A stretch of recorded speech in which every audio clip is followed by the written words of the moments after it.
controls in terms of signing off checks on budgets. So I need assurance that those internal controls are actually in place. For example, when councillors sign checks, they also sign invoices as well. One suggestion I made was when we get the list of income and expenditure payments as part of the committees, the subcommittees to the town council, that the names of the council who approve those payments are listed on that schedule as well, so we've got transparency and we have who's actually approved those. Third reason, and I can't go into too much detail around this, because I think it's later on in the agenda, but in terms of the salary and wages line, I need assurance that we're actually paying staff the correct salaries and wages as per their contract at the moment. I haven't got that assurance. So for those three reasons, I can't put my name against item 12A, B or C. Have you got an answer? Well, I had last emailed him 2 times so I could bring an answer to the council. He didn't respond, so just dropped this on me. These items aren't new. I've raised them every time I've been here, but yes, I know that point 2 has been in effect for many months now, since the beginning of the financial year. So the last time I signed off some checks a few months ago, I was the last signature on those checks, and I was the only person who signed those invoices. I didn't see any other signatures on those invoices. So that's why I'd like to see some names against those I expenditures. think you'll find every invoice has got 2 councillors' signature on it. Okay. At the point in time when I signed them off, they weren't met. That's my observation. I'll come back to you in a minute. Just let Leslie. Do you want a few minutes to? Well, I mean, as regards, do you mean on the payment schedule, do you want to know which? Yeah, on the payment, so which councillors have signed the I don't know that until the evening after the schedule's been drawn up. So, Because that's obviously done in advance, and I'm writing the checks, that's been done. But then until I know which councillors turn up to sign checks, I can't put that right. okay, so the schedule we get are those checks for approval, and then approved after the meeting, or have those payments already been made? We've had some of those. They are being drawn up, ready to be given out. Okay.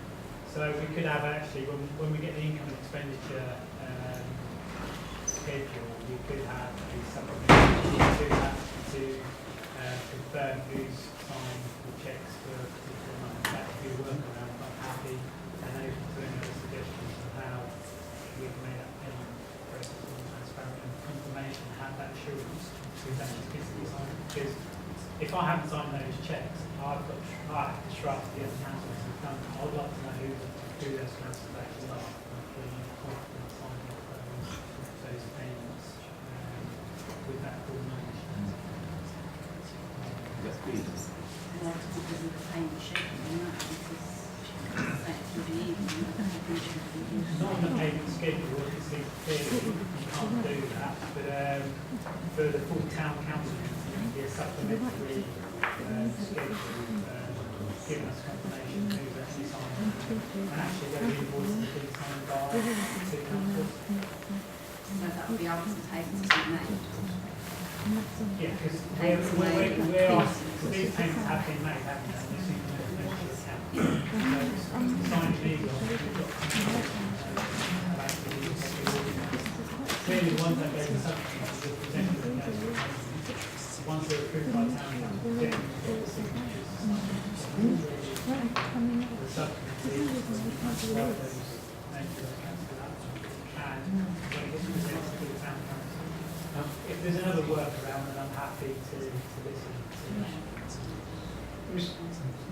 Can we work around? Right, so. Right, and what lines haven't we got budget for?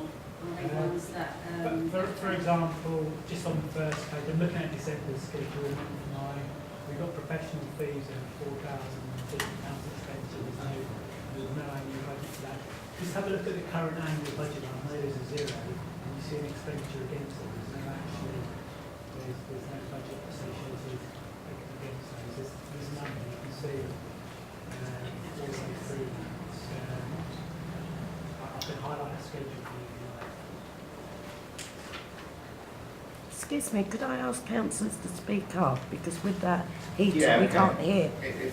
Some members of the public can't hear because of the No, that's right. extractor fan. Yeah. Okay.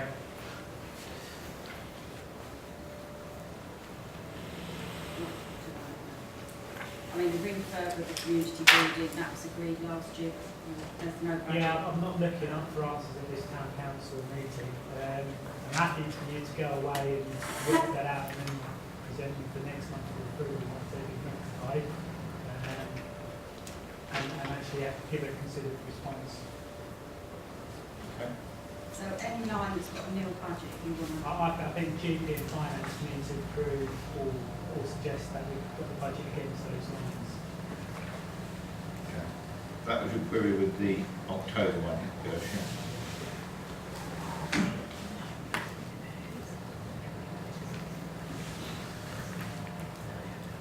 Mr. Chair. Councillor West. Right, okay. We set up a working party to look at the new financial regs that never met. And underneath that new financial regs that went out for us to consider, it said that we had to get one councillor who was not a signatory or the chairman to actually go through and sign off everything and then report back to council to say that they'd seen that every invoice had been signed, every cheque had been signed, and also the two signatories was on the back of the cheque stubs and the invoice concerned, and that hasn't happened. Okay, this expenditure you're quite closing about, okay, was raised under 12A. Okay, so if something's under 12A, we can't discuss it in the public domain. Okay, so therefore it came to council. We had to this expenditure at the time. We were not expecting this expenditure, and that's why there was no budget line. Okay, and it was brought to council on a number of occasions. It's been brought to council, and the council approved. Having the budget spending that amount of money to deal with the problem at the time. Okay, so it's already come through council, whether it be 12A or otherwise, it did come through council. Okay, we can probably in February arrange a meeting to look at those financial regulations, because I've been unfortunately tied up with work commitments and haven't been able to get around to dealing with that financial regs report. I think it was initially Councillor McContry, Councillor West and me, wasn't it? To make It is. that say. We need to find somebody else because I'm tired of the moment. Hey, Yes. so if you and I meet by the end of February, because I can make that commitment now, I've got some time on. Give me a phone call, tell me where. Does anyone else wish to be on that with us too?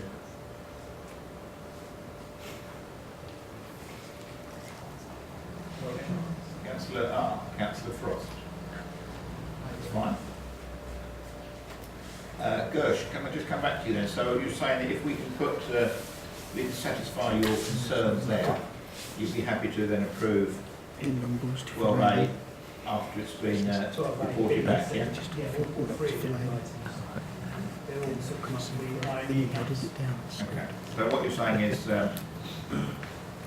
12A, B and C, you wish to be parked until the next meeting? That would be my suggestion if other councillors agree. Other councillors? Yeah. 12D, petty cash for December. Just before we move on. Oh, sorry, Councillor Holloway. I think this might be a symptom of what Councillor Baines is worried about. There was an entry in here, last time I saw these, for the settlement figure that we have from recent actions, and it's not there now. Or am I mistaken? It certainly was there. Leslie. It was on the payment schedule, but it hasn't gone to the accounts because that will be in January. This is December. Petty cash for December 12D. Receipt for approval copies of those for the Resource Centre and Town Council, month 9. Recommend approval of both, Mr. Chair. Yep. Okay. 12F, extra hours to cover sick leave. Members to consider payment for extra hours worked by the assistant clerk to cover for the sick leave of the clerk. Well, I would wholeheartedly support that because I know she's putting a lot of extra hours, not just in the council office but also at home, to try and keep on top of the workload, and I would ask for your approval of that. Councillor West? Yeah, Mr Chair, I would like to ask the assistant clerk how many hours we actually owe her, and I don't just mean about covering for the sick leave, because I understand it is quite a considerable amount of time we owe her, and I think it's unfair that we should not give her her money for every hour that she works, because if it was overtime anywhere else she would be paid it. So I think we not only just the hours to cover for the sick, it's also all the other hours. I can assure you it's only a very limited number of hours she's asked for. Would you like to just let them know how much? I'm only asking so far for about 13, 14 hours. You've got to remember the clerk been off sick for over 2 months. Why don't you just drop something? Just drop something.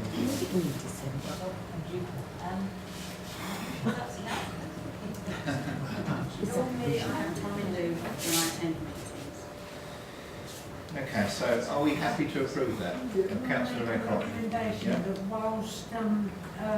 whilst we have sick leave, that rather than have approved time in lieu, which Leslie's going to have no opportunity to take on, I think we should actually pay for the hours that she does rather than her accumulate the time in lieu, because the annual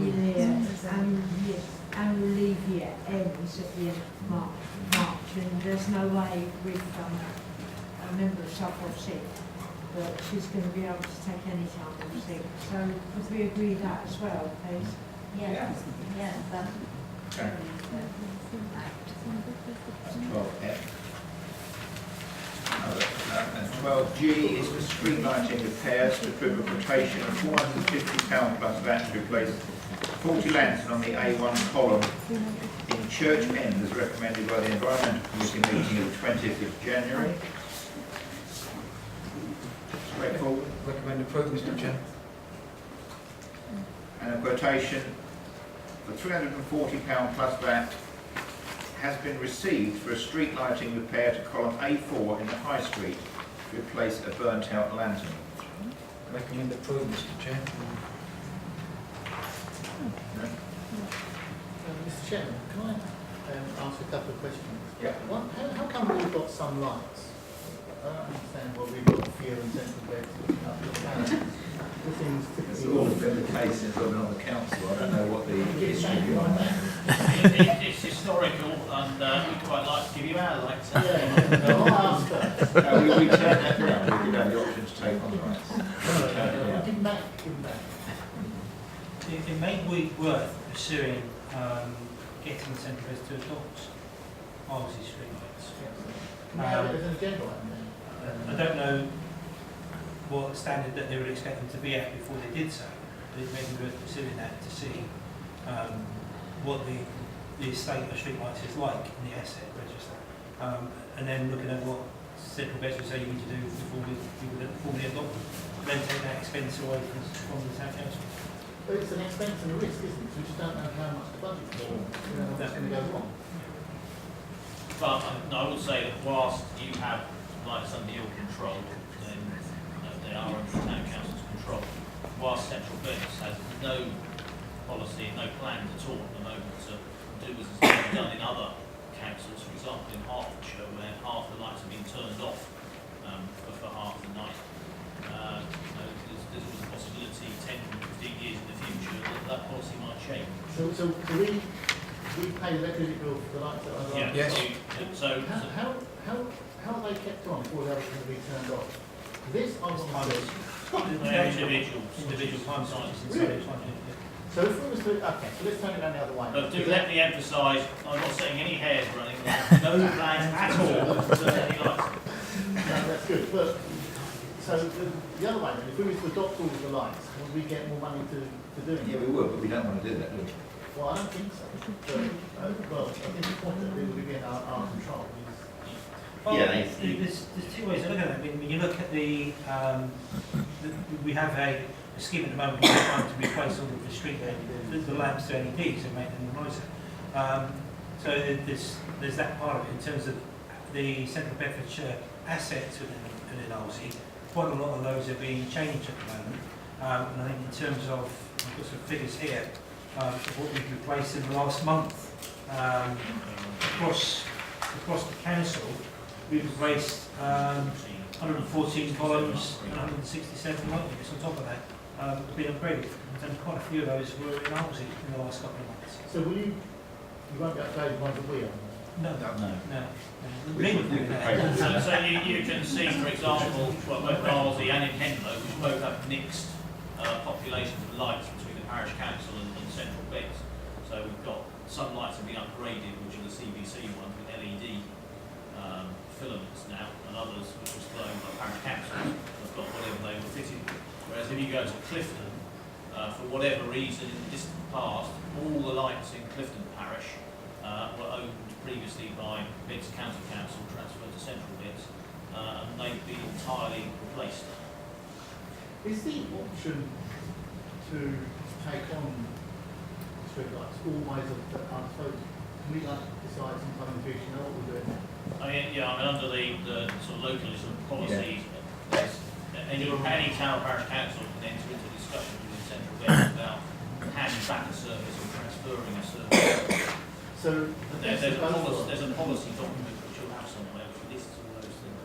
So the hybrid solution is to give you the lights back, and then if you turn them off, we have them back. Who is the main guy at Central Beds contact with? I like it.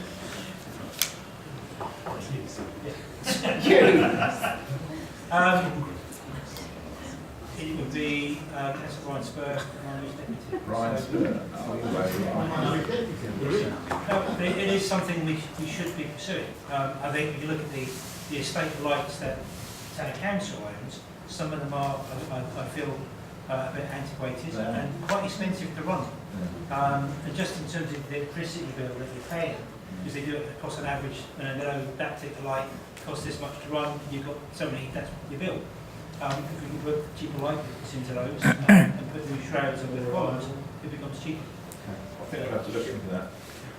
Let's work out, find out the feasibility of the options. Certainly happy to talk with you about it, and we can talk to officers. and find out what we I can don't know what committee that will be. Property, yeah. And you put it on the agenda for the property. Mr. Chair. Yes, Councillor West. Mr. Chair, would CBC charge us like they do when a developer hands something over for adoption, like a road? They have to give a load of money over for maintenance for a period of years. Would CBC be wishing to charge us for taking our lights off of us, right? Or would they turn and say, yes, okay, fair enough, we'll take them back from you? There need to be a standard that Central Beds aren't going to be investing in them over the next 20 years.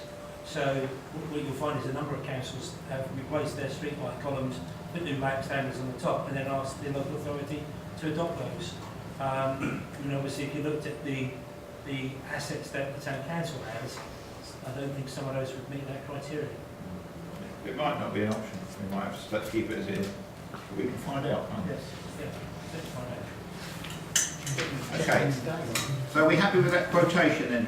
G2. Yep. And then lastly, 12.8, which is the resource centre charges, to include the fax charges reduced to 50p per page, and the internet charge is free for the first hour and then £1 for every 30 minutes, as recommended by the GPM Finance Committee meeting on the 20th of January. Yes. Yep. Okay. So, agenda item 20. Transfer of public open space at St John's Road, Arlesey. Correspondence regarding the transfer of public open space at St John's Road. Mr. Chair. Now, I think you've all got copies of this. Mr. Chair, can you pass it to Councillor Wellen, because it was on his recommendations before, we didn't accept it, so can you let us know whether it meets all of the criteria that you said we should be mindful of, please?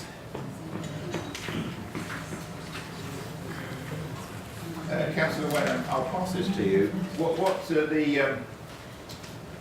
is being stated by the Assistant Development Engineer Dean Warmsham. Yeah, it's very interesting that they now, Is that, have you got it? Have you? yeah, very interesting now that they're considering drafting a Section 38 agreement, which if you remember previously, we were told it was far too late in the process for a Section 38 agreement to be signed. However, I mean, one of the things here, it says that the public open space to be transferred does not include any maintenance for footpaths and roads outside the red line boundary. Yeah. So what they're basically saying is that they're going to draft an agreement that means that they will accept the responsibility for the road, Yeah. essentially. So in that case, So- you'd be, that's So that would remove the issue, which if you recall, we had 3 sessions of correspondence going backwards and forwards with your legal advisors, and I strongly recommended at that time that you didn't take on that potentially very large liability if the developer had gone bust. And obviously the final letter from your legal advisors admitted that fact, and you, in my opinion, wisely decided not to go ahead with the adoption of the land at that time. So certainly, in my view, this does change this, but I would be wary of jumping in too quickly. You would certainly want to see the draft first and ensure that it does say what it is saying, and you would want to see it signed before you moved ahead. But this is certainly, on the basis of this letter, a step in the right direction. Mr. Chair, I'd like to propose that we take on board Councillor Wellham's recommendations, okay, as a proposal, and go forward with that, and deal with it in that way that Councillor Wellham has just turned around and said. So one other thing it doesn't say here, but there should be a lump of Section 106 money attached to this that you'll be paid for the maintenance of these areas, covering at least a 10-year period. So you do want to ensure that you're not just taking on this land without any money transferred to you. We've already had that, I think. You won't get the money to No, we've agreed the amount. transfer. So it should be a substantial amount Yeah, based it's on in the a region of 45 to 50,000. Good. Yeah? Is that seconded? Yeah. Councillor West proposed? Yeah. Okay.